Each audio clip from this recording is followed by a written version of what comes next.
Good evening, everyone. Welcome to Dogs Down South. I'm your host, Ted Turner, and it is a Thursday night, and not just any Thursday night. Today is opening of fall camp for Georgia football. So, as I like to say, it is not talking season anymore. It's putting things into action season. So, a lot to talk about tonight. I got some friends of mine with me tonight. What's up, Fish? How are you? What's up, man? Doing good, doing good. Good, good, man. How about you, Rich man? How are you, buddy? Good. Uh, it's good to hang with you guys tonight, man. I'm excited. We're gonna talk. We're gonna talk about a lot of stuff tonight. Before we get started, Fish, tell me about how exciting today was for you, knowing that there might have been some grass kicked up, some football talk with 100 plus players and coaches that actually was meaningful, other than just throwing the weights and trying to get ready for today. How cool was that for you today? Well, I mean, I don't know about you guys, but my summer flew by. Like, it seems like just yesterday, like camps were starting, like summer camp, like my kids' camps, not football camps. Uh-huh. And then like now it's over. We went to open house tonight, man. Like, it's all happening. Like, I can't, like, it's just, I blinked and it was over. Like, summer went by so fast, which is a good thing because, man, I am ready for some football. I wish I could say the same, man. It's like I like summer. Don't get me wrong. There was some great parts about the summer vacation, things of that nature. Not having to. Well, I don't personally, but my wife gets up at the 5 6 a.m. I'm not a 5 6 a.m.er. Lunches Ooh. gets kids off, um, but with kids graduating and getting older and doing a little bit for themselves, it's a little bit better. But we didn't miss all that stuff. But I'm excited for obviously football season and when school starts back, it's just another what another little step to know that. But pumpkin season is around the corner. Pumpkin spice Right lattes are around the coming. corner. When pumpkin spice lattes come, then football, then Thanksgiving, then it's rolling like that. What about you, Rich Yep. man? How excited were you to be able to think today is a day that there's helmets and pads and cleats moving today? Dude, I'm excited. It's the best time of the year for me. I Football and hunting season. That's what I live for. Football and hunting season, man. Heck yeah. I think I got a better chance to fish down here in Florida, but dude, not in this weather. I got in my car No. yesterday, and it said heat index was 115. Is that even is that even Oh, possible? Like, what is that, man? yeah. I can literally just take some eggs and throw them out the back door, man, and have breakfast in about 10 minutes. Yep. Yeah. You can definitely cook them things on the back porch. No problem. Yeah, super wild, man. It's crazy. Well, dude, guys, let's hop back. Let's hop right in. We're gonna hear from Kirby, man. He had his presser today, opening. We'll just get a little snippet of what he's got going on um, to excite everyone about the fall camp and the new season. We're gonna hear from him.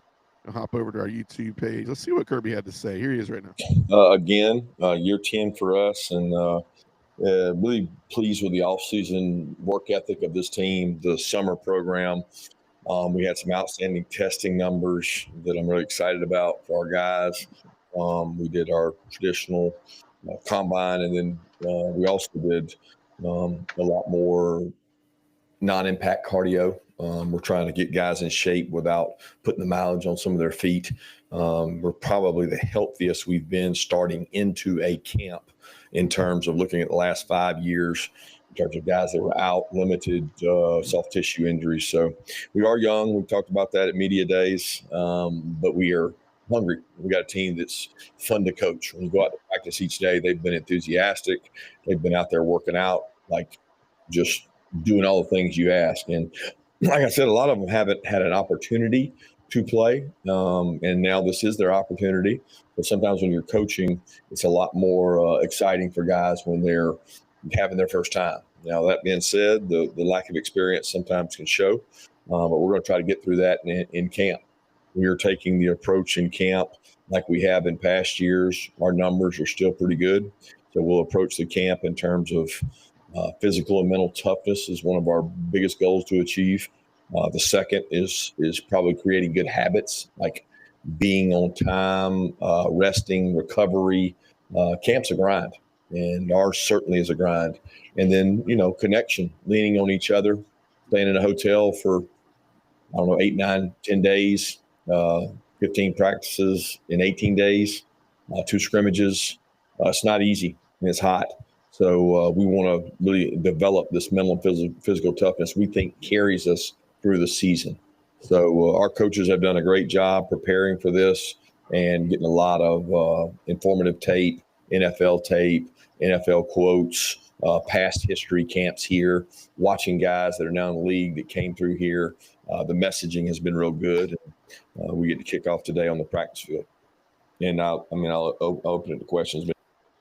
All right. So, man, cool to hear from Kirby, right? He's talking about what's some key words we heard there. We heard young, but man, I loved hearing 2 things.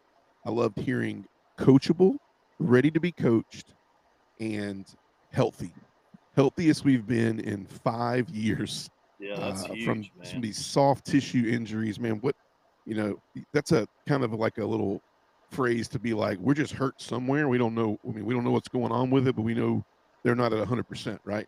That's huge news. Like, what stuck out to you, Fish, about Kirby? Fun to coach. That's exactly what he said, and that's exactly what he wanted. Like, that's what he was talking about at media days.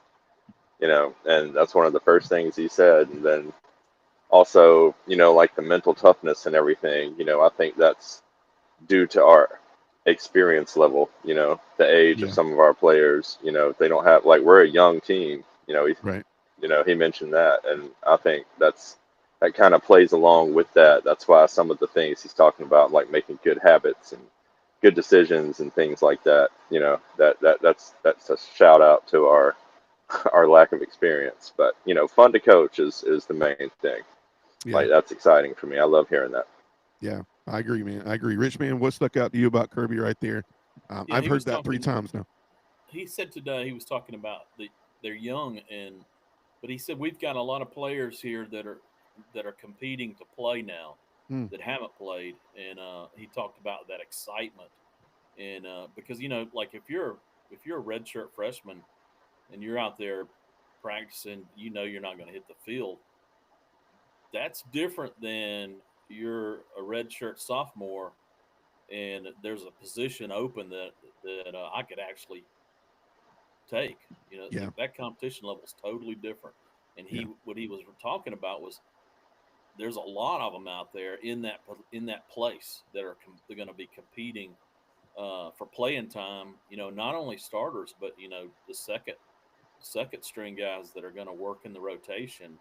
Right. So the competition's going to be fierce, right, and exciting. He was very excited about that. Yeah, I kind of heard it looked like a pretty relaxed Kirby, right? He didn't look like he had, he looks like he's refreshed. He's relaxed. I know he's been doing a little bit of traveling with his wife a lot this summer. He talked about that a little bit at media days.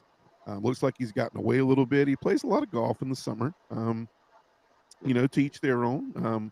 He plays in a lot of charity events, things of that nature.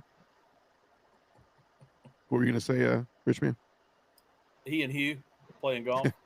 He and Hugh. No, Yeah. I think he plays a little less golf than Hugh Freeze.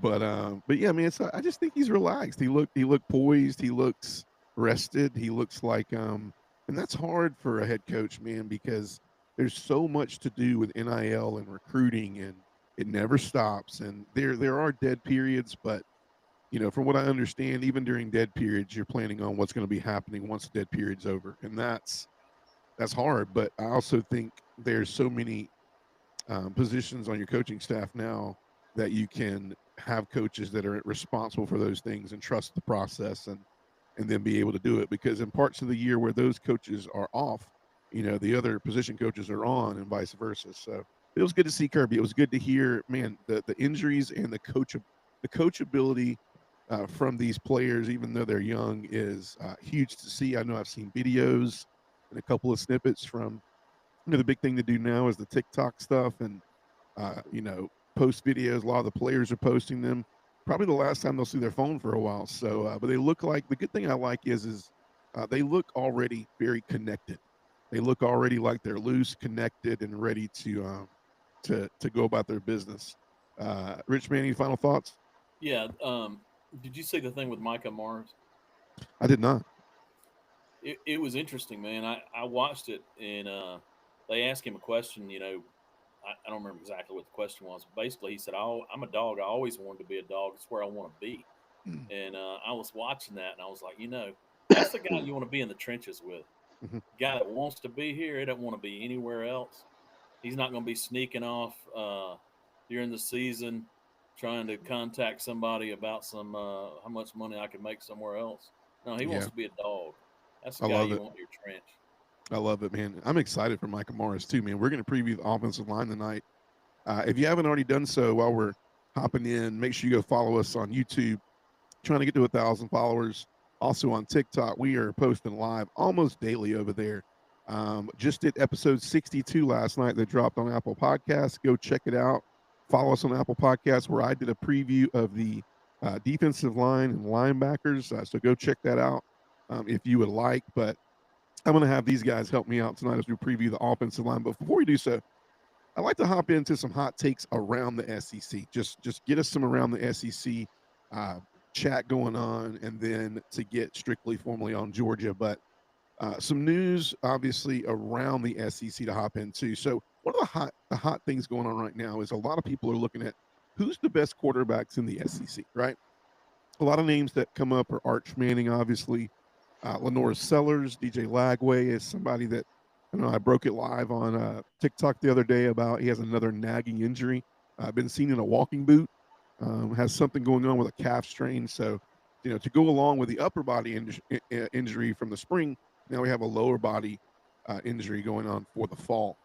So I don't know. I mean, not promising right now coming out of Gainesville, but the big question that I have for you is, and I want to throw this around a little bit is, and I kind of thought about this. I'm like, why so much conversation about Arch Manning? He really hasn't had a ton of like meaningful minutes in games, right? You could now I'm by no means comparing Gunner and Arch. I mean, I clearly see that multiple media outlets don't have Gunner Stockton anywhere near the top 5 in quarterbacks in the SEC, and that's fine. But so I'm just using it as an example, though, of what does the media have to go off of? Because in my opinion, you've seen way more meaningful moments and minutes from Gunner Stockton. Uh, albeit had to come in the SEC championship, seal the deal, had to enter into obviously played against Notre Dame, and he had some really meaningful snaps this past year, right? To me, he's had more meaningful snaps than Arch Manning. So, like, Stockton's had a little bit more of meaningful playing time, way more than Arch, in my opinion. So, what's the how does the media get enamored over Arch Manning? I'll go to you first, Rich Man. Why do you think the media gets so enamored over Arch Manning to the fact of Lenore Sellers and DJ Lagway they're really not in the conversation unless you have a couple of people that actually really know what they're talking about? I think I think they're enamored with the name, and I think, and when you look at that, you have to think that Arch has been mentored by his uncles. So I think just from that fact, they're expecting huge things. They're expecting him to be almost the perfect quarterback. And that you're right, that's going to put a lot of pressure on him. The other thing, though, I mean, these guys today, I mean, he's been mentored by that family. And, the big thing you hear over and over and over about high level competition is living in the moment, and nothing's too big. And, there's a lot of this stuff, this living in the moment's new to me. I hear it all the time. I'm trying to figure it out. I just bought a book that's called Inner Excellence, and it's written by a former pro baseball player. But that's part of what he's talking about is how do these people compete at that level and perform, you know, under tremendous pressure. So Yeah. it's going to be exciting to see. I don't know how it's going to play out. I think I kind of think he's probably going to stumble a little. He'll get his feet under him, and I think he'll be good. But we'll see. Right. I mean, to me, and I think I'm gonna let you have a take on it, Fish. Like a lot of people are gonna say it's just because he's a Manning, right? If you put anybody else's name on this, and I mean, Lenore Seller just played a huge role last year for South Carolina, almost took him to a playoff spot, right? DJ Lagway, obviously, a lot of talk about DJ Lagway. But how do these two quarterbacks just go kind of to the wayside? And Arch Manning is the guy. Like he's maybe the face of the SEC right now as far as quarterbacks. Like Fish, what's your take on that? Like meaningful snaps right now, Gunnar Stockton is just way ahead for meaningful snaps over Arch. I mean, he's gonna be good, probably. There's a really good chance that he is, and we all know that. I mean, if you are brought up and bred, by two of the best quarterbacks to ever do it, you're gonna, and the whole family's athletic, maybe except for Cooper. I don't know. I don't know what he did. I think he ran track or something. I'm not sure. Right. But, I mean, the chances are he's going to amount to something, but nobody knows what. And you're right. I mean, no meaningful snaps. There's nothing. There's no foundation for all the hype. Mm-hmm. Like he's a Heisman finalist already, like he's all SEC, and he hasn't done anything. And right. if Gunner's last name was Manning, then he would be near the, he'd be up there getting some talk and some recognition. But he's, his last name unfortunately is Stockton. So, and he does have more meaningful snaps, but nobody cares about all that. Maybe if he had beat Notre Dame, maybe. But so it is what it is. We're just stuck with it, So let's see. I actually last time we were on, or maybe it was last time I went live myself, I actually said that. I said, if you were to tack on Gunnar Elway, I just made up a name, John Elway's, son, I don't know. Is Gunnar Stockton in the top 5 quarterbacks? Because, he's got the grit of John Elway, and he's got the, I don't know. I mean, I just think that has a lot to do with it. And believe me, I agree with both of you guys. I think Arch Manning is going to be a really good quarterback. I saw a snippet of Sark going nuts when he, they opened spring practice up and he threw a nice ball over the back shoulder of a tight end in Texas, and that's great. But there's nobody rushing you. There's nobody, there's no pressure. There's nice music playing. It's nice weather out. There's no crowd, and nobody's guarding the guy. So, I mean, I'm hoping at this point in your game, you can throw a nice over-the-shoulder, deep ball. So I don't know, man. It's something to say. I want to tack on. I want to start doing a little thing called our TikTok trash talk. And obviously, if you haven't done so, we're up to around 1,600 followers on TikTok on Dogs Down South, and we're posting content every day. And we have a good group of people who've been commenting lately, and I love the comments. Trying to stay as non-biased but accurate on these comments as possible. But we have our Fine Bomb. I call them our Fine Bomb guests, right? So a couple of guys, I'm not going to call the tag or anything like that, but we had some conversation on Texas not really winning a big game yet since they joined the SEC. We talked about this. I put it out there. Over 59 comments on this video. It was viewed over, I think, 8,000 views. But one of the comments that got me was, and I quote is, you all beat us with a hurt Quinn Ewers. That caught me off guard because I didn't know Quinn Ewers was hurt. That might be a new one to my ears. Saying we haven't beat anyone. So they're saying Clemson, Arizona State, Texas A&M at Kyle Field, but Georgia got beat by Kentucky and Georgia Tech and a weak Alabama team. And so I did reply back. I said, well, we didn't get beat by Kentucky and Georgia Tech. They were close games. Shouldn't have been close, but we didn't lose. But my biggest thing about that comment is that Texas is so, I think they know they haven't played much, right? They have a very weak SEC slate last year. And with the team and the money they spent on this roster, like, this is a year where it's like, yeah, it should be. It's Arch Manning. It's Texas. It's big, mighty Texas. It should be their year, right? But, like, I got a lot of people that are like, I don't know, man. It's a lot of pressure on Arch. It's a lot of pressure on Sark. When you go out and drop $40 million, I mean, that creates pressure, man. What do you think, Rich man?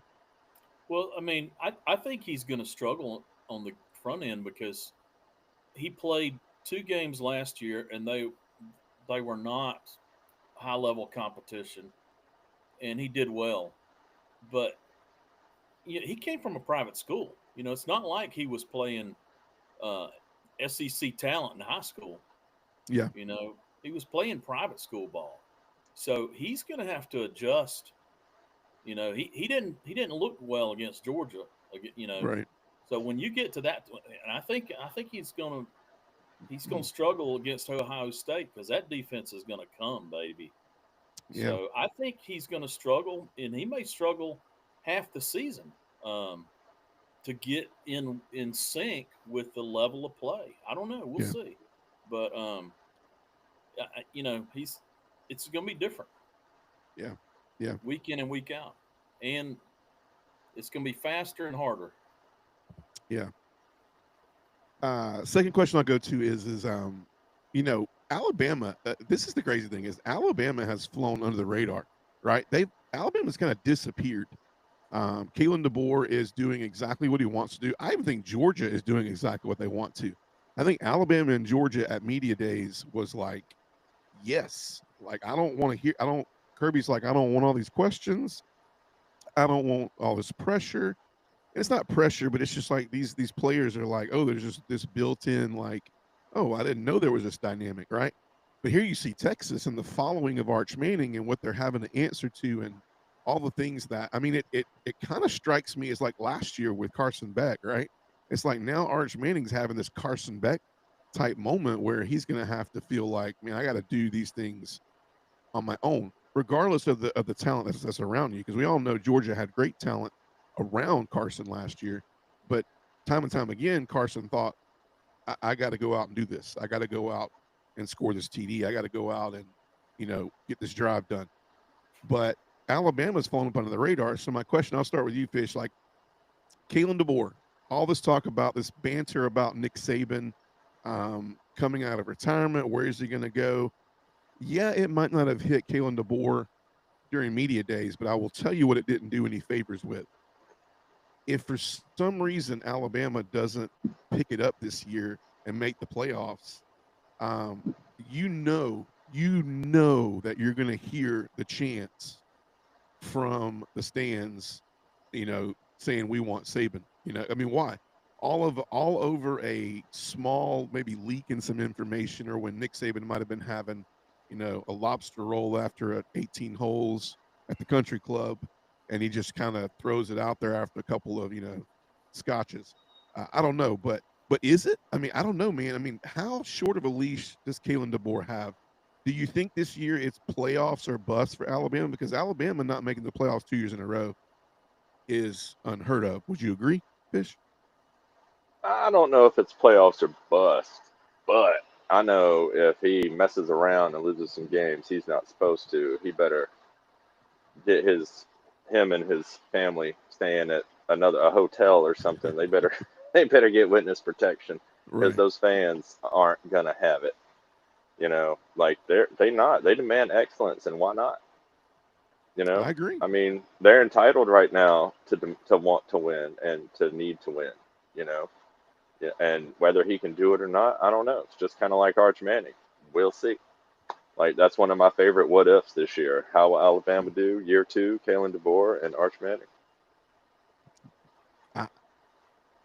Let me get your take, Rich man, because this is a touchy question for me, because I somewhat might agree with this, that I don't know how short this leash is with Alabama anymore, man. Like, I can only imagine. Are we a year away from, something, and God forbid something crazy happening? I mean, we all know, Georgia at, Alabama comes to Georgia. They played Tennessee this year.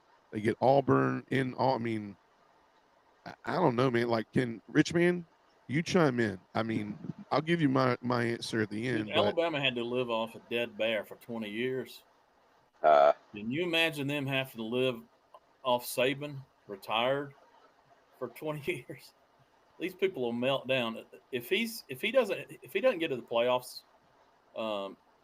Pressure's going to be on. You know, I agree. But they may be rolling his house worse than the corners at Auburn. It'll be Roll Tide, all right. Yeah, it'll be Roll Tide, all right. That is wild, man. I think it's immense pressure. I think this is pressure you don't see. I think that the whole Nick Saban debacle didn't help anything. I think you could hear some Saban chants this year, possibly. I really like this defense this year. Alabama's bringing back, though.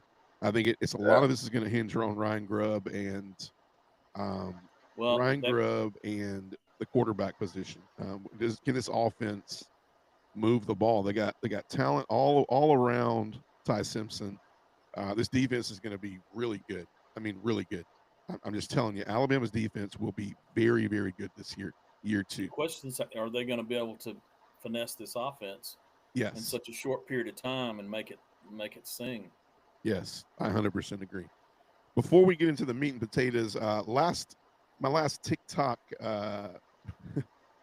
trash talk of so I put a video out there a couple of months back on Gunner having a Stetson Bennett type season.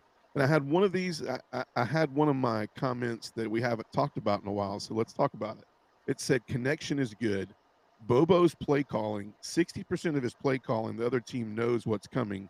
Todd Monken would pick out weaknesses in other defenses that gave us advantages.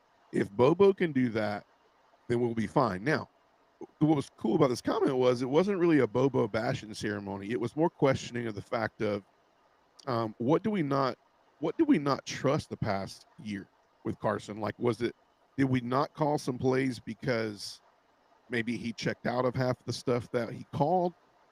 Did we know what was coming because of the fact that we've just scouted Bobo for so long and we know how he reacts to 3rd and 12 or, 2nd and 4, things of that nature. So we weren't saying that Bobo was the problem. We're just saying he doesn't give us an advantage like Monken used to give us in this day and age with the play calling scheme. So my thing with this is they're basing it off of, in order to have a Stetson Bennett type year, that Bobo has to be able to put the quarterback in the best position with the play calls. Rich, man, you want to add to that? Well, all these Bobo bashers, they don't take into consideration at all the offensive line. And probably 90% of the problems that we dealt with last year were due to the offensive line play. So, again, this year, if the offensive line can sustain the run, it's going to open up the pass, and Bobo's play calling will be fine. But if the offensive line looks like last year's offensive line, Bobo's going to be the problem. Right. Yeah. So it's kind of like the offensive line scapegoat. Bobo is. I mean,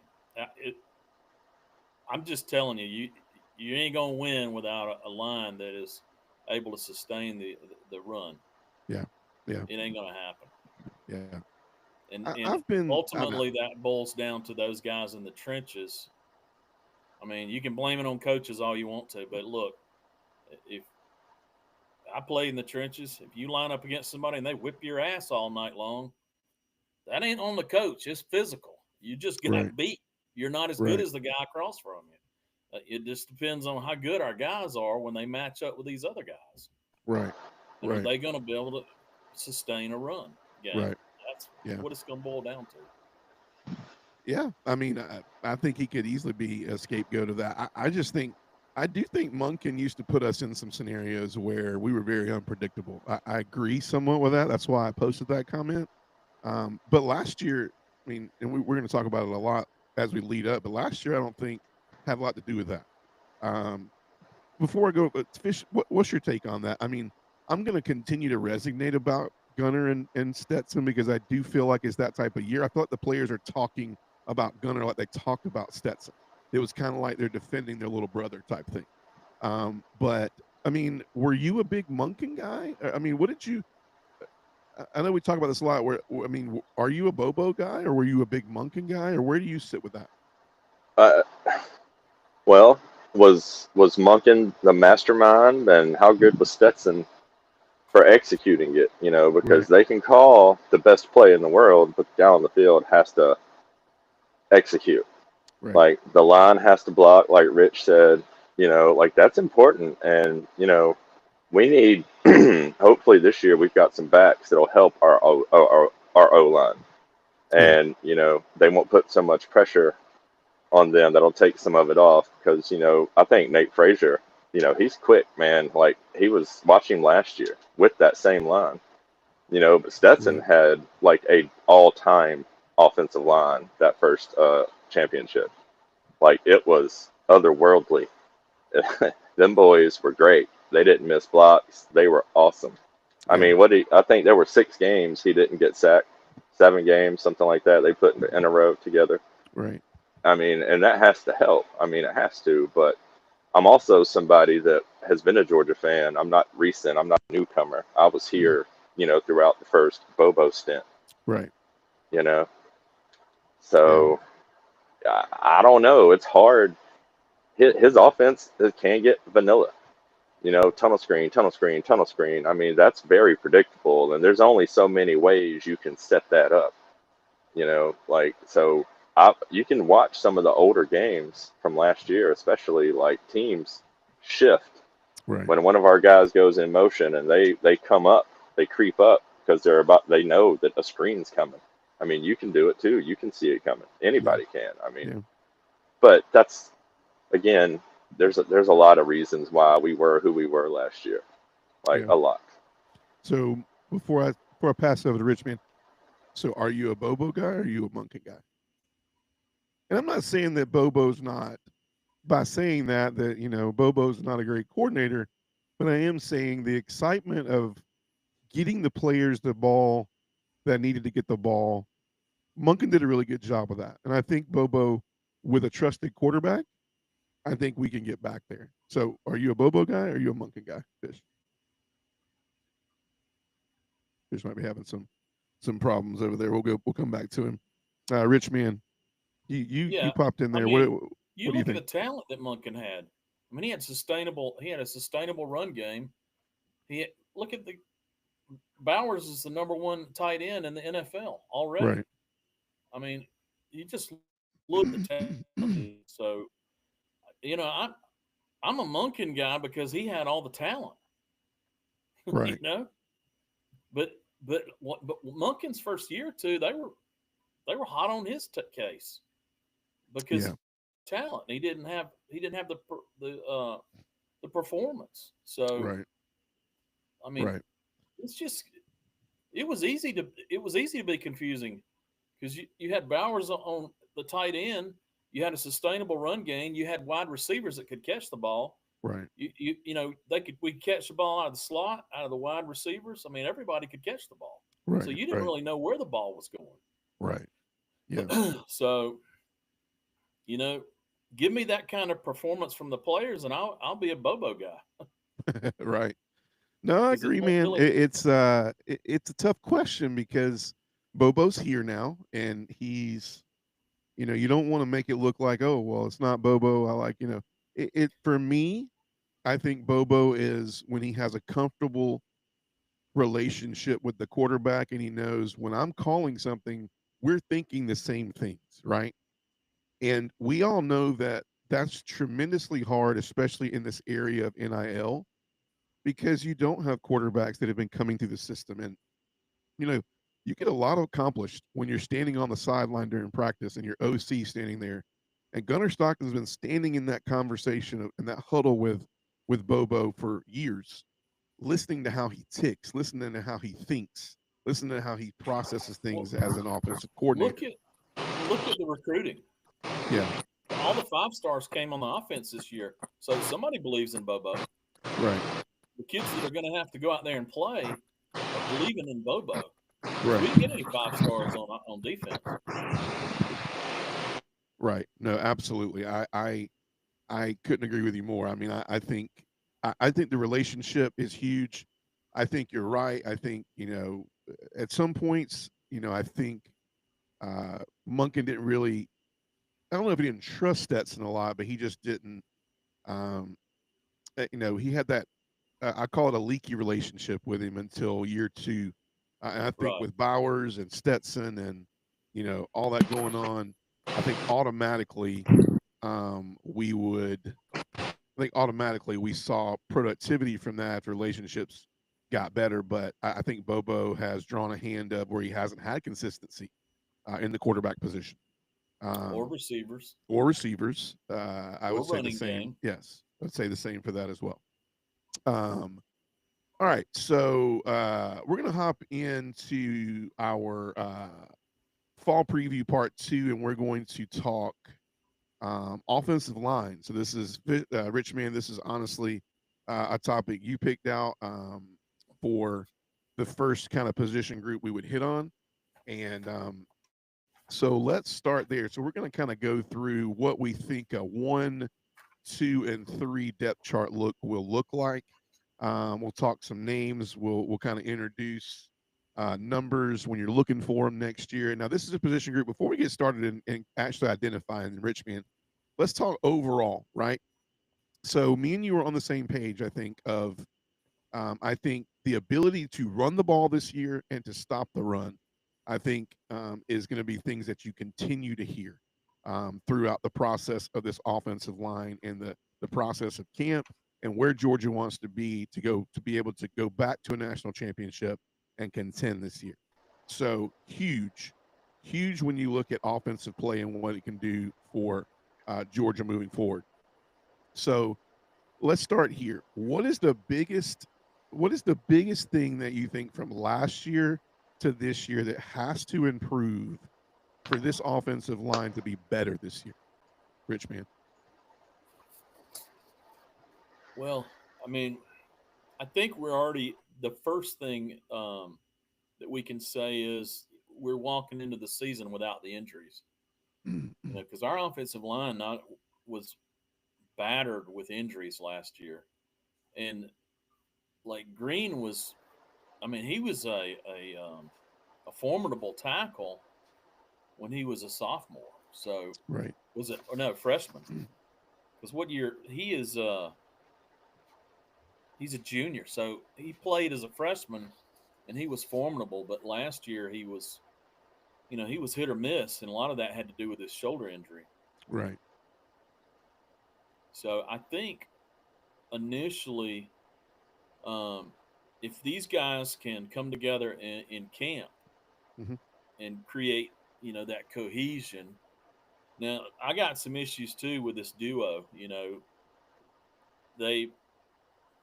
Duo means double team. So the offensive line tries to double team everybody, but there's a primary blocker and the secondary blocker, and that secondary blocker is looking for people to cross their face, and they got to go get them. And so it's kind of complicated. And last year, they missed blocks here, there, and everywhere. So one thing I'm concerned about is if this duo is too complicated for this group of guys, they need to find another way to block. They need to bring some, and I'm hoping that's why they brought the guy in from was it Jacksonville? Yeah, Jacksonville. He came from him and Phil Rauscher and John Lilly. John Lilly is a name that Georgia should know. John Lilly coached the tight ends for a while back in the Mark Richt days. But Phil Rauscher is a guy from the Jaguars that they brought in. So I'm hearing you say scheme and coming together is going to be healthy. Let's get the cohesion started early so we can grow. But then let's don't stick with schemes that don't work. That's the other thing that I'd like to say. Right. Fish, we got your audio back. I think we got your technical. Oh yeah. Sorry, having some technical issues. So what? The question we're asking before we hop in and preview the line is what do you think the biggest change that needs to happen coming from last year, 2024-25 offensive line play coming into fall camp, 2025-2026? I mean, our two previous O-line coaches were Sam Pittman, right, and Matt Luke, right, if I'm not mistaken, and those guys are great. Like, they know exactly what they're doing. They're top of the line. And, scheme, preparedness, has a lot to do with it. Getting the guys ready, coaching them up, making sure they know where they need to be, who they're blocking, what their assignment is. Mhm. There wasn't a lot of that last year. And, shoot me if you want to, but Tate Ratledge is not as good as everybody thinks he is. Mm. Like, he was out. I'm sorry, but that man was no all-star, all SEC. I'm sorry, not last year. And I know he was hurt, but I didn't see it. I don't see what everybody Yeah. else saw. That's fair. And I think we need some dogs, like literally. Like, we need some boys that are going to be monsters that'll overpower, the opposition, and that's not, like I said, in 2021, 2022, those are the lines we had. We had some boys, like we had some really, really, really good athletes. And, I think that has a lot to do with it. Yeah. Yeah. I mean, and to add on to what you guys are talking about, I mean, I think I'm hearing scheme is huge. I'm hearing coming together, one unit. I think I even heard if you continue to go, and I think that video is 20 minutes long, but his opening camp video for Kirby, if you continue to listen to it, he talks about the offensive line coming into camp and becoming a unit that wants to work well together and wants to be able to communicate much better than last year. And that's huge. Then for Fish, I get it. You come off of Sam Pittman, you come off of Matt Luke, and all these guys could be one is, and Matt Luke honestly could be a head coach anywhere if he wanted to be again. And I think Stacy Searels can get the job done, but I think you obviously see where we're coming from when Rauscher and then John Lilly comes in. We're looking at, I think we're looking at going, what is Searels really good at? And let's not steer away from the elephant in the room and go, there's some things he's not good at. And so let's go out and get it right, because the object and the goal is not for Stacy Searels to be the greatest offensive line coach that ever came through Georgia. The outcome that needs to be is we need to block better, we need to run block better, and we need to be more productive on the offensive line so that we can't be the weakest link and hurt the chances of Georgia going back to where they want to be, rather than help the chances of where we want to go back. Because I will tell you, we called it a lot last year. And I'll continue to say this. Go back and look at the preview of the defensive line, linebackers. I'm going to let you guys hit on a little bit towards the end. But the offensive line as a whole, we talked about it a lot last year. The inability, 15th in the SEC in rushing, is something that Georgia has not been able to call that stat in years. It's damn near a fireable offense in some captions of Georgia football. Unimaginable. I can't fathom it. Yeah, that makes sense. It doesn't. It's crazy, and I know that number is something that Kirby is going to run through their brain. It will be widely known, and there is sort of a revenge factor for this offensive line, right? This is a line that's constantly up for multiple awards throughout the year in college football. Every year you're hearing about all types of awards, and you're seeing multiple people drafted off the line, and it's like, where's this offensive line? I didn't see these first round picks on our line last year, right? Well, so with that being said, was saying Ratledge struggled last year, and he's fixing to have an opportunity to start as a center in the pros as a rookie. So, there's some kind of disconnect there. Yeah, I agree. And we as a group have already decided that disconnect's coaching.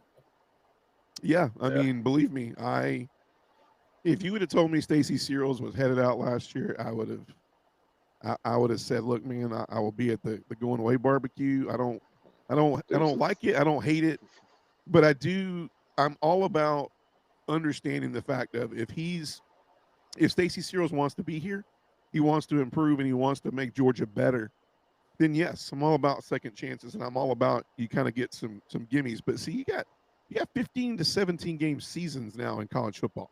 So, like, if it takes 15 to 17 games to figure out your offensive line is missing some things, that's where it's like, for me, that's not a short leash. 1 year is not a short leash, because if you can't figure out how to adjust and adapt, I mean, this is big boy football. This is the SEC. We're spending $40 million on rosters. Well, some teams are. So we don't have time to wait. Sure. Very Rich Man, true. before we hop in, Rich Man, you want to add something to that? Yeah, I mean, apparently he's like a super recruiter. That's great, and it sounds like they brought in some help for him on the coaching side. So hopefully, our offensive coaching team, is going to be able to put all these pieces together. That's where I hope that's what we're looking at. I just want to see. I just want to see an offensive line coach put both hands under their pads and jack them up and go, if the quarterback gets touched or the running back gets touched, you're a dead man. No, I'm playing. But it's to that factor. It's like I want those offensive linemen to understand that is what makes the dollars in the NFL, protecting the quarterback and providing lanes for running backs to feel like they can do what they're talented at. Nate Frazier is an extremely explosive, extremely talented running back, but it will not matter if everybody and their mama knows that we are running the ball. There will not be a hole for him, and that he has to, and he'll be forced to have to create space, and he's not going to be able to do it because size will matter then, because you have to be able to break tackles. Get him in an opportunity where he's guaranteed 5, and I think he'll create 15 and 20. That's what I'm saying. If we can do more of that, like, that's going to be huge this year for the offensive line. Definitely. We're already at an advantage because Gunner is a running quarterback. Right. So with the RPO, their linebackers are going to have to hold. Right. And last year you saw their linebackers, they never ever considered that Beck was going to take the ball, and those guys were 2 steps in the other direction every time. They knew that quarterback was not coming to the backside with the ball. So those they had 2 linebackers filling the gaps towards, away from where the quarterback would take a keeper. Right. And so this year we're already at an advantage just because of Gunner. You know, and hopefully he doesn't try to run him to death, but let him run the ball enough to keep them honest, and that already opens up. That already gives us one advantage on the in the box running the ball. Right. Yes. I totally agree. But that can also make it a little bit harder. And I mean, I know I mentioned something last night as when we did part 1 of fall preview, and we talked a little bit about South Carolina. And Lenore Sellers is extremely talented, but when you have a line that's, I mean, South Carolina's, I think they're filling in 4 out of the 5 spots on that line. I mean, he's exciting and he's explosive, but you got to block longer, and you got to be more intuitive of what he's going to do, and that's not going to be an easy mesh point.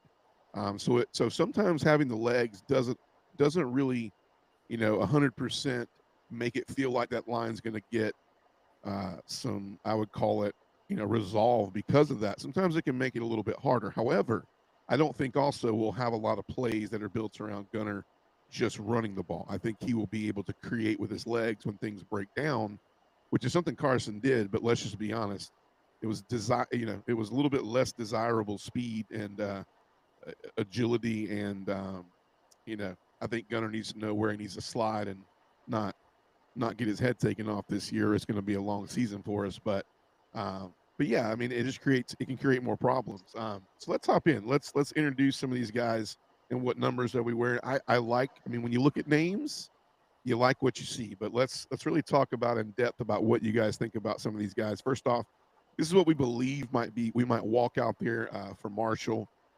We don't really know, but I think Monroe Freeling will be at left tackle wearing 57. Monroe Freeling obviously is a junior, a guy that we're depending on, right? He's been on this line. He's been somewhat in rotation for almost 2.5 years now, out of Charleston, South Carolina, Oceanside Collegiate High School.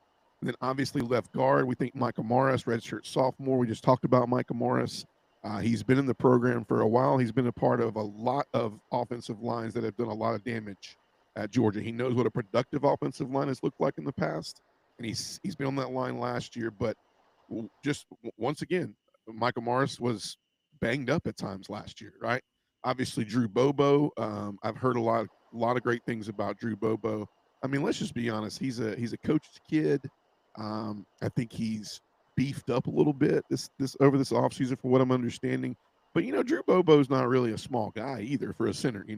I think we're used to the centers of the past for us, but coming in at 6'5", 305, obviously out of right there in Athens, Georgia.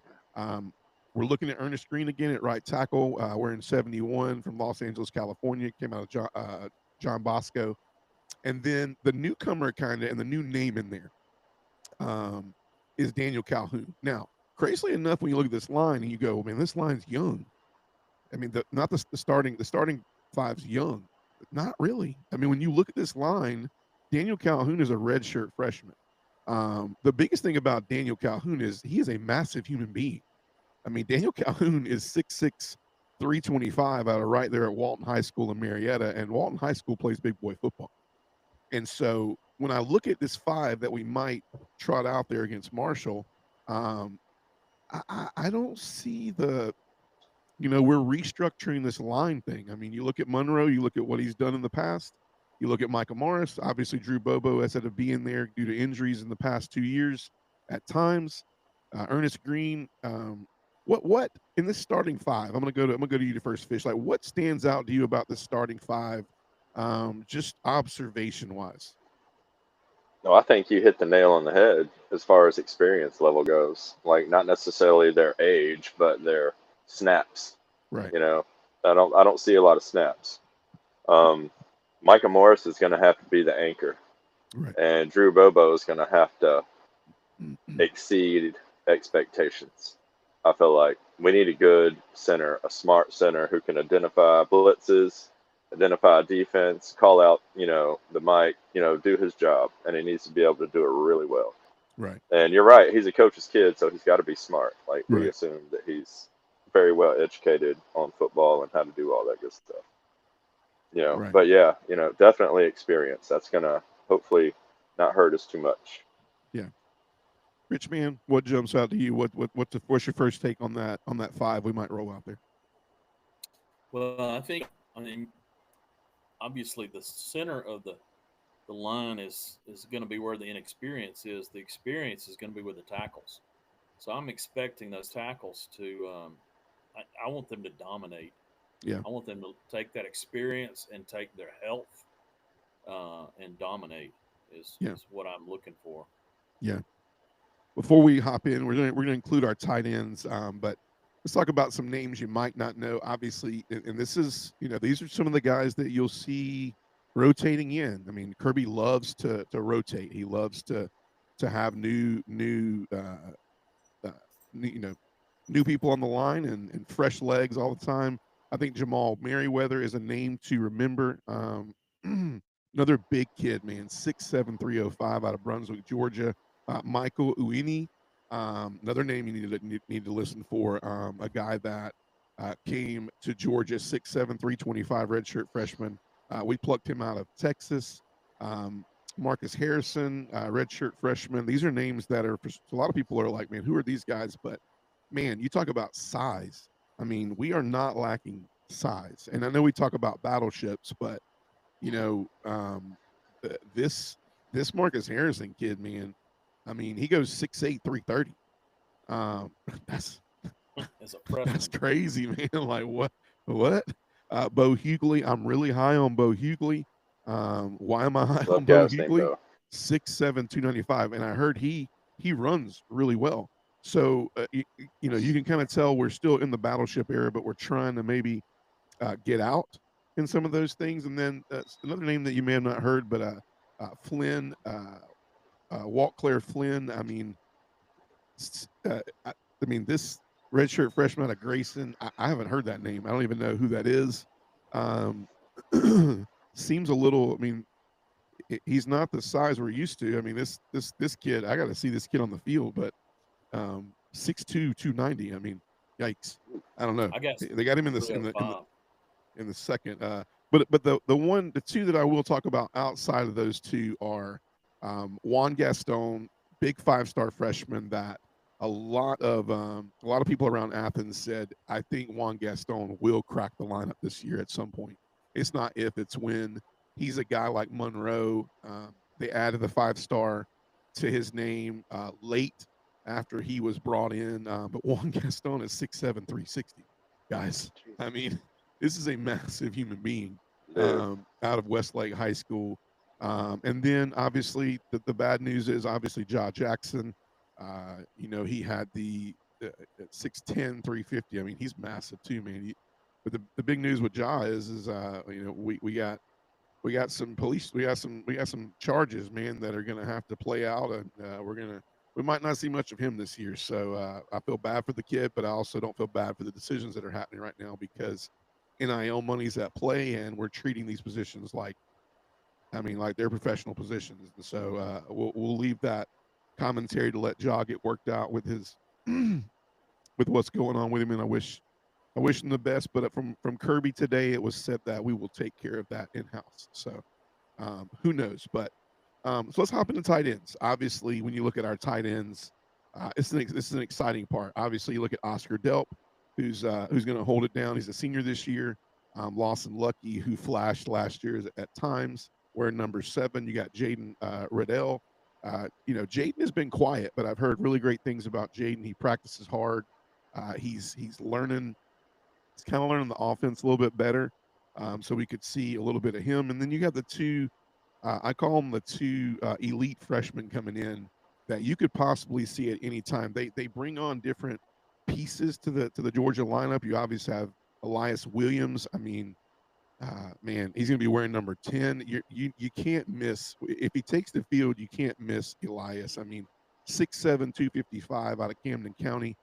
But what I'm hearing, and I don't have to take anything. I mean, Elias is going to kind of remind me of the 6'7" height we used to have with some of our tight ends from the past. I'm drawing a blank here. Give me my Darnell Washington. Darnell Washington. There you go. Thank you. I appreciate that. But I'm hearing Ethan Barber, man, brings the athleticism at the tight end position that a Brock Bowers, and a work ethic that is like a Brock Bowers into the tight end position. And the exciting thing about it is he's from up there at Milton High School, won a state championship with Milton. And he's electric, man. He's a hard worker. He's a guy that I keep hearing from Hartley is that it's going to be hard to keep him off the field. This is an exciting tight end room, and it's exciting to see the recruiting for the future at the tight end room. We've always recruited well at the tight end position. But before we go too much farther, give me your take. I mean, there's so much to talk about. I mean, I know I can sit out there and go, I'd love to see more productivity from the tight ends this year. I'd love to see Delp catch a few more balls. I'd love to show the athleticism from some of these freshmen that are probably still in shell shock and learning the playbook. But Rich, man, you first. Like, what do you want to see out of the tight end room this year? I'd like to see him catch the ball and block. I mean, that's the natural thing, right? We didn't do much of that last year, so I get it. But last year it took them half a season to get a block in, and then they started catching the ball. Or maybe even Carson finding them, right? I don't know. It's to be desired how much we targeted the tight ends last year. Any particular name you're more excited about than the other, or? I actually am excited about Delp. I'm he's a senior, so as far as being a leader, and then he's got all of the physical talent. I just want to see him excel. I want to see him bust loose and have a fantastic year. I want to see him get drafted pretty high up. Yeah, I like Delp, man. Go check out his interview for fall camp. If you want to know about Gunnar Stockton, you need to listen to that Oscar Delp interview.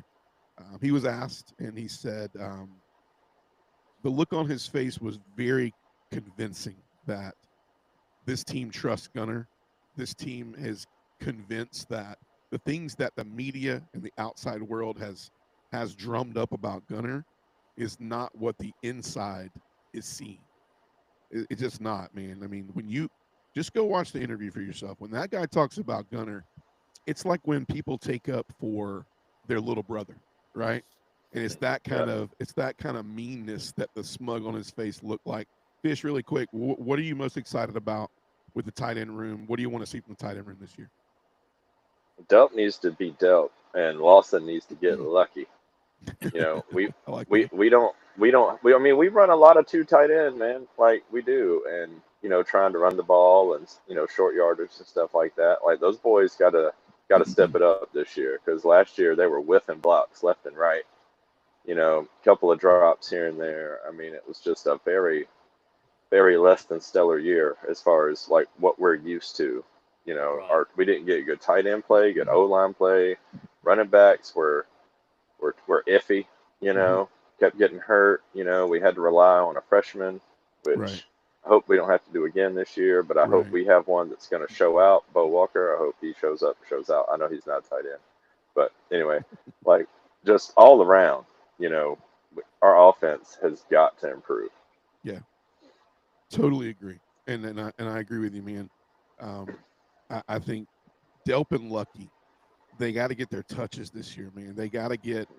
We're so and I don't want to hop in too quick because we're going to preview this offense and it's going to be fun. But I agree with you, Fish.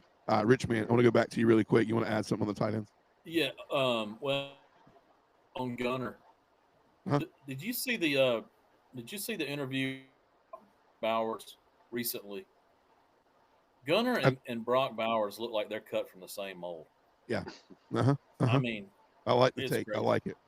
It I cracks like me the take. up. It's like It's like they could be brothers. yeah, man. It's like they hunt duck together, man. They just wanna. They don't care about social media. They're just like, you hear the stories about like during COVID when Brock was like, everybody's like inside their homes and he's out there in Napa Valley, man, just running hills. Like that just seems like what's Gunner's doing sometimes. When you're like, well, what has Gunner Stockton done this year? Well, here's my thing. I will tell you that Gunner Stockton, while Arch Manning was doing interviews, Gunner Stockton was probably, uh, I don't know, pulling he was pulling the sled in the back of the farm, with like 17 goats on top of it to add weight. I mean, I don't want to be that guy, man, but I just think that, um, Back to the tight ends. I want to see Delp make plays downfield like Bowers did, and I mean blocking downfield. yeah, Like they missed so many blocks last year, like yeah, Fish was saying, and man, when Bowers would make blocks downfield that would spring our running backs, it was incredible. And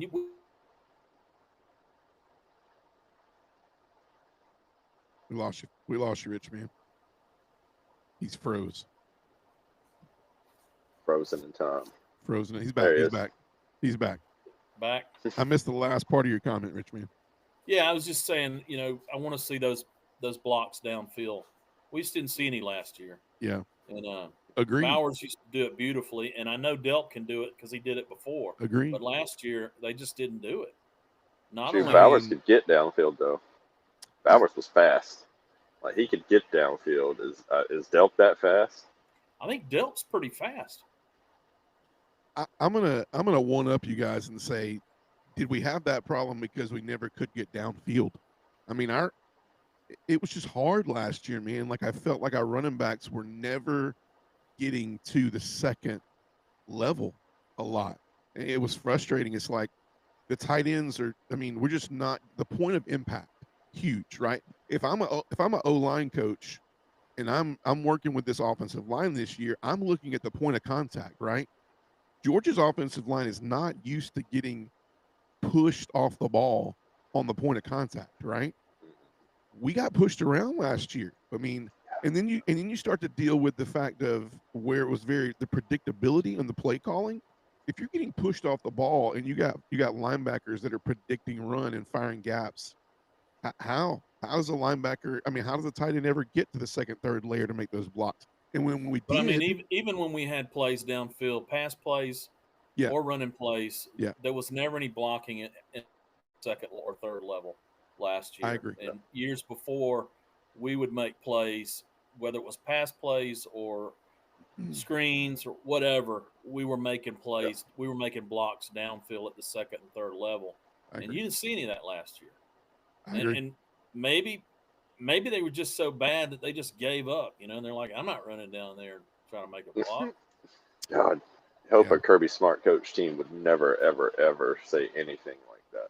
It's tough, But man. then, There's a mental piece of the puzzle that, Yeah, I mean, absolutely. and Kirby's figuring this out as well, right? The times are changing on how people want to be coached. And I know that you can be coached hard, but I think Kirby's starting to figure out like being coached hard, but also understanding you got to come back around and you got to give them a pat on the back or an attaboy sometimes to be like, look, I see you trying to get some of these things right. We're not there yet. But you can't just, I mean, the old Nick Saban ways of, Mike Tyson, I just throw 98 haymakers and I feel like if I land one, I'm gonna knock you out. That used to work. But nowadays it's like, all right, I'm gonna throw about half those. And in the middle of all that, I have to be smarter about how I go about doing things. And I think Kirby's figuring that out a little bit. I think he's seeing there has to be a little tough love, but there also has to be a little real love. And you got to pat players on the back. You got to be real. And I'm not saying he doesn't do that. I'm saying in 2025, I'm just being honest with you, it's different. The dynamic of coaching is a little bit different than it used to be, and it's Oh yeah, tough. It's tough. big time. We're gonna kind of give your final comments on the offensive line, but to end tonight, I wanted to do something. Um, I wanted to do like a final take on top 5 players who we did not talk about much last year that did not transfer from another school that need to make a difference this year for Georgia. Now, you can cheat and use my list, which is fine. So if you take one off, I'll just leave it. And if you have one, I mean, I guess I sent you guys a roster and everything. So, if you guys have one that you want to look at, so be it. But before I hop in and give one, Fish, you want to start? Like, is there a player that stands out to you that either is or not on this list? You go ahead and let me know that that you think we don't hear a lot from, but needs to make a big difference this Oh, Raylan Wilson, year. Okay, didn't hear a lot all from Raylan. day. Did Why not. He Raylan? was supposed to. Yes, he was supposed to. Number 5. Yes, sir. Okay, Single digit linebacker, my favorite. Um, yeah, he's gotta have himself a year this year. We need him to step up and help CJ back there. Um, okay. they gotta watch the middle. We gotta do a better job stopping the run. Our run defense wasn't stellar last year. I mean, our Agreed. defense was okay, but it was like I said, just things. A lot of things happened last year that we weren't used to. We Yeah. faced a lot of attrition that we don't normally have to face. Injuries were killing us, like our running. Just. But as far, somebody that I would love, love, love to have a standout all SEC type season, definitely Raylan. I like that pick. Rich Man, the player that really didn't get his name called a lot, that didn't transfer in this year, that stands to make a big difference this year for Georgia to hit their goal. Whether it's on well, this list I already have or it's you on have this one. list, but it's Christian Miller because he was hurt last year. Okay. But he's going to have to. We have to have dominant play in the middle, and we hadn't had that in 3 years, 2 years. Right. And if he's not able to dominate the middle, this defense will be what it was. Yeah. And And I'll be honest with you, that's how I like that. that's how you're going to stop the run because your linebackers can't run and hit if you don't have a stud in the middle. That's, I mean, he isolates everything by Right. penetration, and once he Right. stands up and isolates it, then your linebackers can run and hit. But if he gets blown back, the linebackers cannot run. They can't. It just doesn't work. Yeah. So I he's I got to agree. have a dominant year. And if it's not him, is it going to be Elijah? I don't know. But somebody's got to get in there and disrupt that middle and control it. Yeah. Yeah, and I had Christian Miller in here, but as far as, I mean, I will tell you that he was hurt last year, but he was a huge presence When he last year. came Like back, he was a huge he's a presence. name that we definitely knew. I mean, if anything, I will tell you that when you go watch the film guy, um, he talks a lot about Christian Miller being he's very Christian Miller is a really great technical defensive lineman. He's always in the right spot. He always does things the right way. You find him never in a spot where he's in a bad position because he made a bad decision, for what I'm trying to say. And I love that. But the name that went with him was the one I go. We didn't hear a lot of this guy's name last year. He's been on this roster, and he's a player that needs to make a big impact this year for us, and that's Jordan Hall. I mean, he's continued to be hurt every single year.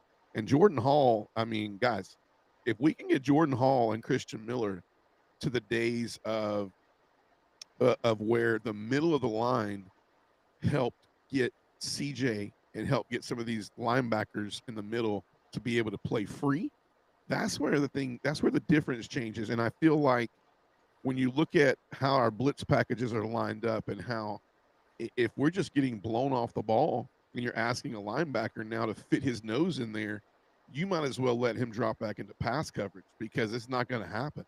I mean, that's what it's supposed to do, right? It's supposed to rush that decision maker in the quarterback's eyes to go, we got to make a quicker decision to possibly turn the ball over or to have an incomplete pass. And let's just be honest, at some points in times last year, blitzes didn't make it there. The only time they would make it there is because Jalen Walker was just that good of a blitzer. I mean, he's one of the best blitzers to come through Georgia, in my opinion. But Jordan Hall's going to make a huge difference. I mean, 44 has to be him. 44 and 52 have to be, creating havoc. I mean, that's 6'4", 320 in the middle.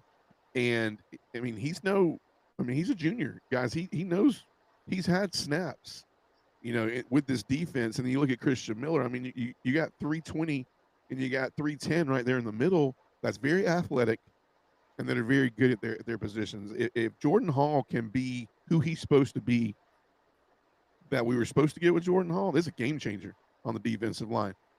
Fish, back to you. Is there another name besides on the list? If you see one on the list, go ahead and call it. I want Ellis Georgia Robinson. fans. I want Georgia fans to hear this, because when they're running around next year and they go, "Who's this guy?" Maybe they'll know. Ellis Robinson. I hope he All can right. come in and live up to the hype, live up to the spot, to his 5-star rating, because I think he's going to have to start, opposite Everett.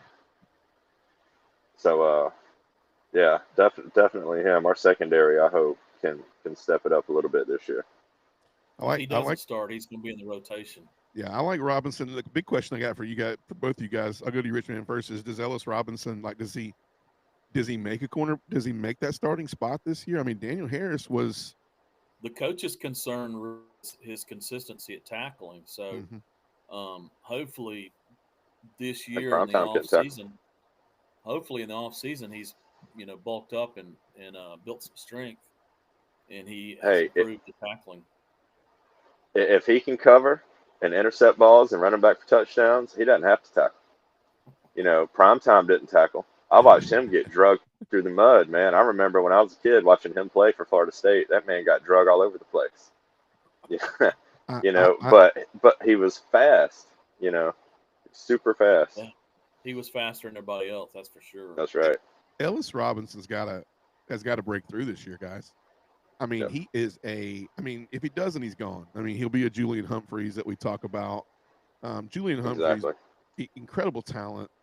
I mean, let's just be honest, though. I mean, we don't talk about Julian Humphreys because we saw Julian Humphreys time and time again, though. I mean, was Kirby wrong?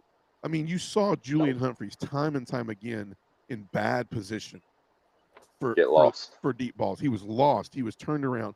And you can coach coachable corners and teachable corners, but you can't coach athletes who have a ton of talent but think they know it all. And that was what I heard Julian Humphreys was. And I think Julian Humphreys was one of the best athletes, size and coverage wise, to come through Georgia in a long time. But he just looked lost. But now the flip side of it is Ellis is I've heard extremely good when it comes to hands. His hands are great. His coverage is great. Tackling is questionable. But I agree with you on one dynamic, Fish, but I also will tell you that we play a lot of man. We play a lot of man, and we ask our corners to step up and to set the edge a lot.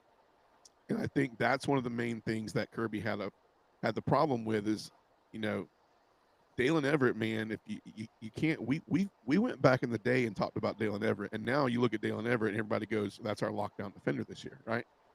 You can look at Ellis Robinson and go, if he can go out there and set the edge, I mean, Daniel Harris is good though too, man. Like I like Daniel Harris, and I think I like Daniel Harris because what happened was Daniel Harris didn't see stars. He saw, I'm going to be coachable. And if I can be coachable, I can go out there and make a difference. But I really am rooting for Ellis because I don't want to lose another talent to another team in this NIL era because of the fact that he just couldn't be coachable in an area and couldn't go. I mean, if I'm Ellis Robinson, I'm over the summer, I'm tackling every damn thing moving, dude. Like I'm hitting trees, I'm doing everything because if that's what's keeping me from making the starting lineup at Georgia. And we all know this, man. Talent don't sit. You can't anymore. The stars by your name say the money that you can make. And maybe Ellis is different. Maybe he's a dog. And I would love that to be true. But we've seen the stars run away. And we don't see it pan out most of the times. I like that name. Rich Man, another name as we close out tonight.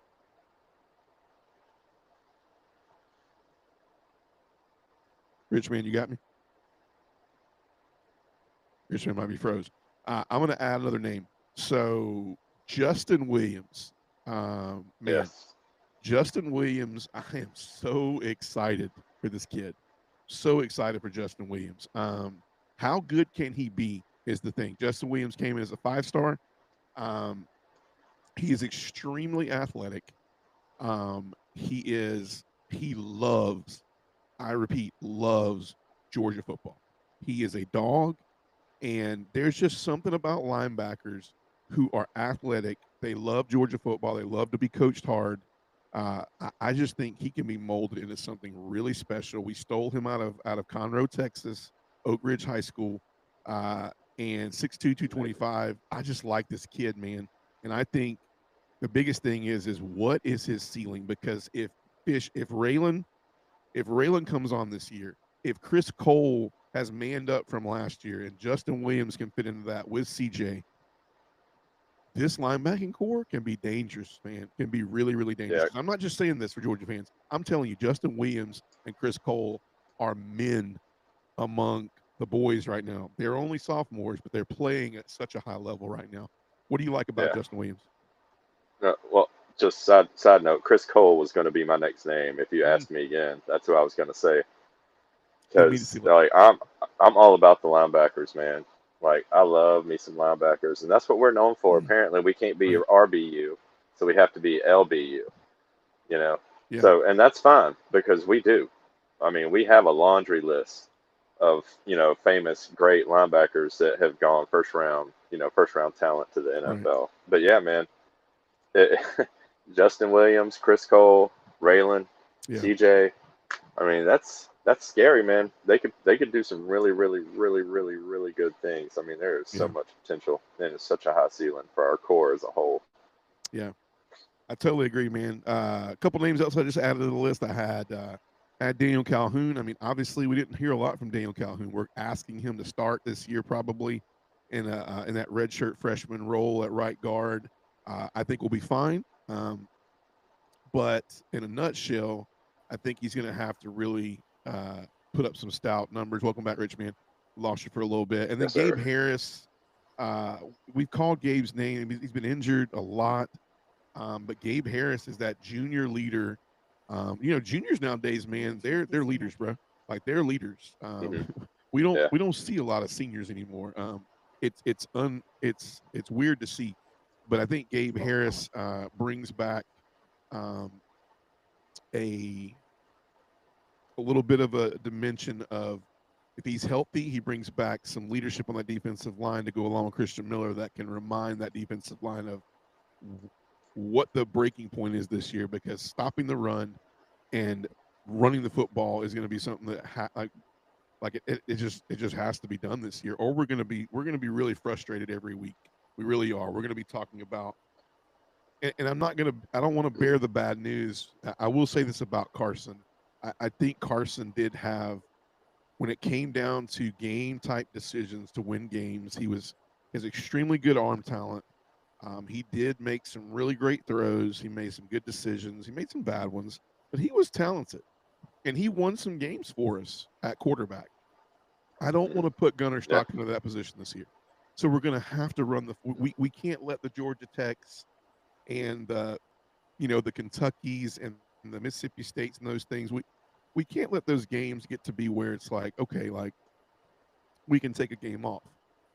It's wide open, man. And you can't take losses to those teams because you had a bad week when you should be able to go in there against Kentucky and Mississippi State and some of those teams and run the football. We shouldn't have to find ways to win. Run the football, stop the run. And 9 times out of 10, if you put it on the heels of the quarterback's arms in the SEC, you stand a really good chance to win the football game. We're going to get ready and close. Rich, man, you want to add something to that? Yeah, I was just going to say that, man, the defense that we want, that we're talking about, they're going to win those games for us. If we end up dropping one to Tech or somebody else, it's going to be because the defense is just sloppy, and it's probably going to go all the way back down to that center of that defensive line. Yeah, I agree. Yeah. I agree. Give me I'm gonna go to each of you guys as a final note tonight. As we've gone through the last 2-3 weeks of so much news coming out of Athens and lead up to fall camp day one, give me your one hot take coming into fall camp about Georgia football that you've just been sitting on. I'll go to you first, Fish. Give me your one hot take that listeners might not be aware of for not just the beginning of the season, but fall camp in general. I keep hearing Georgia's schedule is soft. Okay, how? Mm-hmm. Like it's not soft. I mean, we still play our non-conference schedule games aren't as strong as they normally are. We're not playing at Clemson or an Oregon, or a Notre Dame to start the season like we might normally do. But Ole Miss, Florida, Texas, and Bama all have bye weeks before they play us. Right. Like, how in the world is that fair? Like, our biggest games, our toughest, stiffest competition, all have 2 weeks to prep us. Yeah. I mean, if that's not a severe disadvantage, I don't know what is. And anybody that watches football knows that that's a hella distraction. Like, that's crazy. Like, that's almost unheard of. What other team can say that? The 4 biggest games on their schedule, the opposing team has had a bye week heading into that game. Yeah. I agree with you, man. This is just because it's home and away talk is not. That doesn't make any sense. I agree with you. These teams are good enough to win wherever they play. Yeah, man. I mean, you're playing 15 to 17 game schedules, and the games that matter most of the time are being played in neutral sites. That was another TikTok thing, was that Atlanta wasn't a neutral site for Georgia. And no offense to you, man, but I mean, I can't help that Atlanta's in the heart of the Southeast, and that's where Mercedes-Benz Stadium's at, and that's Texas again. Tell right? Birmingham Texas wants everybody to go out to Texas and do everything. So tell Birmingham to build them a stadium, right? And we'll go over there and kick everybody's butt. Okay. Exactly. Rich, man, give me your fall camp hot take, man. Well, my first comment is I've driven through Texas every which way you can go through there, and I still don't know what they were fighting for at the Alamo. Now, my hot take is after the season was over, Kirby was hot, man. And he's been salty all season, off season, and he's coming out right now, and he seems like he's a little bit more relaxed. I've said this, and I'm going to say it again, and I think Kirby's figured some stuff out, and I think this is going to be a very, very surprising year for everybody else in the SEC. I like it. So I'm going to hop in on this hot take right here. Fall camp hot take. Get ready for this, okay? It's not going to matter about Gunnar Stockton a lot. It's really not. You look at how Georgia and Kirby and the staff has played the game. The players that they have surrounded Gunnar Stockton with, I know we've talked about players in the past and how excited we are about the wide receiver group and excited we are about the running back group. I am excited about these skill groups. I really am. It's a difference in saying Gunnar Stockton's got to go out and win the football game for you every week. He's not going to have to do that. Gunnar Stockton's going to be able to walk out there and just be a field general. He's going to be a guy that they believe in. He's got to get them in the right play. He's got to get them in the right coverage. He's got to make them feel like they can win. And he's got to go out there and execute, because this running back room is incredibly talented. We're going to preview it, but Nate Frazier, I love the Illinois transfer, Josh McCray. He is going to be really good. I have not seen nor heard anything about Rod Robinson, but there's got to be something on Rod Robinson and what he looks like coming out of what he can look like when he's healthy. And then you have so many. I mean, I think you mentioned Bo, and we can't forget about all the position groups, all the running backs that have added to. I mean, it's going to be a committee, but this is a really, really a good group of running backs. And the receiver position, man, I mean, we can go 6'5" and 6'6" on the outside all day long this year. I mean, Colby, Noah, Zach Branch is going to be the skill group around. So my hot take is that a lot of people are looking at the quarterback position this year and going Gunner. I think we need to be looking at the skill positions, because if we can run the football and we just got to get them the football, man. We just got to get the skill players the football in space, and they can do everything else. So my hot take is, man, it's not on Gunner, man. It's not on Gunner. If we can get the ball to the playmakers, old school Todd Monken style, when Brock Bowers was around and some of these guys, it's going to be that type of year for Georgia. You want to add to that, Rich man? I agree, man. I think, dude, Gunner's like the farmer, man. All he's got to do is get up there in that John Deere tractor and drive, baby. Totally agree. Well, men, we've been going at it for a good while right now, but it was excited to get back on with fall camp hopping out. So we previewed the offensive line and tight ends. I knocked out the defensive line and linebackers. Fish, you didn't get a chance to do this. Rich man picked the O-line. But, hey, man, next week, part 3 fall camp preview, where you want to go and what can viewers expect to preview next week? Where you want to go? Linebackers, secondary. I did linebackers, but you know what? You did backers? Oh, my bad. No, we'll add. I tell you what we'll do, because it's fun. I love talking about backers. They didn't get enough time. I talked about the D-line a lot last night. So I know we talked about Justin, Chris Cole. We'll add the backers to the secondary just to kind of revamp. I think they know what numbers they're going to be wearing, but it'll be cool to get you guys' take on that. So we'll look at secondary and we'll look at linebackers. I dig that. So we'll do that, and awesome. Then yeah, man, that'll get us into 2-3 weeks out, man. We'll hop over to the offensive side of the ball and go from there. But guys, it's that time of year. August is upon us, so we are. There's a preseason game on right now. Man, that's crazy. That's crazy, man. The leaves will be turning soon. Pumpkin spice lattes will be rolling out, and it'll be time to get the season rolling. But I'm excited to hang with you guys tonight. Once again, as we close tonight, if you haven't already done so, go find us on one of our platforms, whether it's TikTok, Facebook, Instagram. Did I miss something? Apple Podcasts. 24 hours later, we'll be on Apple Podcasts. This will be episode 63 of our fall camp preview. But Rich, man, always a pleasure, man. Fish, always a pleasure. So as we wrap up tonight, I hope we had a safe day one. Hope we stayed injury free, and can't wait to get back with you guys next week. So for all the listeners, thanks for joining. Have a great night, and as always, go Dogs. Go Dogs. Go Dogs, baby.